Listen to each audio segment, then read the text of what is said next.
I wanted to hop on here and talk with you really quick. I am filming this video post announcing that I'm going to have a laparoscopic surgery because my surgery was pushed back about a week and I didn't want to leave such a big gap between videos. And I also had been wanting to make this video for a while, so I figured I would throw it in now and kind of go over what led me to the surgery that I'm about to have. If you've watched any of my videos, you've seen my thumbnails, you've looked at the titles, one thing that you will notice a lot is the word letrozole. And if you're not part of the TTC community, or you're just becoming a part of it, you're probably like, what in the world is that? And that's what I want to explain today. So if you haven't watched any of my videos, my name is Anna Louise, and I had a miscarriage back in April of 2020, and I didn't end up getting my cycle again until June of 2020. I have been actively trying to get pregnant since June of 2020, and during the first couple of months, I was having pretty irregular cycles. Um, one month it would be like 28 days, one month it would be 31 days, one month I wouldn't have a period at all. And I ended up having a follow-up appointment with the doctor that helped me during my miscarriage, and they really didn't want to do any blood work or any sort of exams because of the fact that I was pregnant beforehand and had gotten pregnant so quickly. There wasn't really any concern there. So I decided to get a second opinion, and that is when I met the doctor that I'm currently seeing right now, and also when my journey with letrozole began. So, to kind of set the tone for you of how that prescription was, placed in front of me, or something that I decided to start taking when I went in for my first appointment with my new doctor. It was, I believe, September. And I went in, I told him what was going on, and they decided to do some blood work. And then I also had an ultrasound. And my ultrasound really kind of looked as if I was not ovulating at all and hadn't for several months. And then my blood work was, it didn't look great. And based off of, and again, I'm not a nurse, so don't hold me to any of this, but based off of what the doctor told me, it hinted towards PCOS. So I was labeled with having PCOS as of then, and they decided to go ahead and put me on letrozole. So the first month that I was on letrozole was a little bit of a waste due to the fact that I had not gotten my period at all the month before. And so I really just kind of had spotting throughout the entire time that I was taking that first dosage.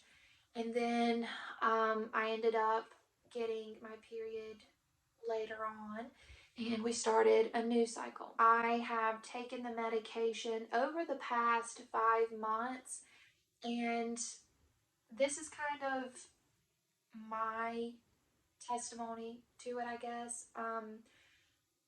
I don't want anyone that has been prescribed letrozole or Clomid or any of the other fertility drugs to be like, well, it didn't work for her, why would it work for me? And the opposite side of that is I had a friend that took letrozole for 3 months, and she got pregnant, after that third month. And so for me, I was like, oh, it worked for her. It's 100% gonna work for me. The thing about your fertility journey is everyone's body is different, everyone's cycle is different, and how everyone responds to medication is going to be different.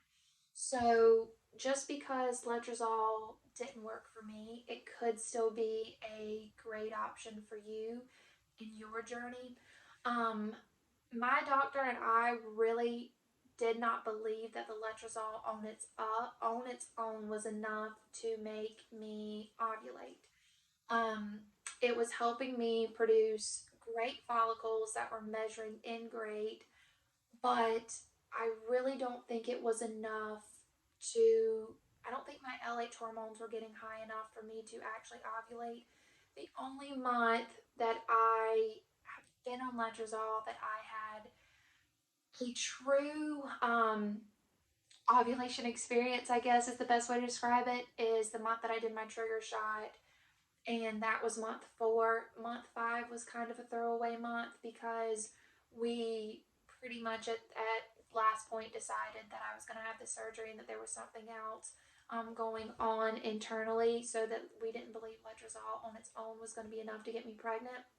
Now, here's the thing. I don't know post-surgery if the doctor's going to put me on letrozole again, if we are going to go off medication for a little bit, if we're going to start doing shots.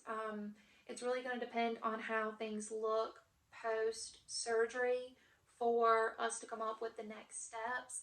But I definitely would be open to taking letrozole again. Now, in terms of the side effects, that's one of the main things that I wanted to touch on in this video, because I couldn't find anything on YouTube discussing kind of how you feel when taking letrozole.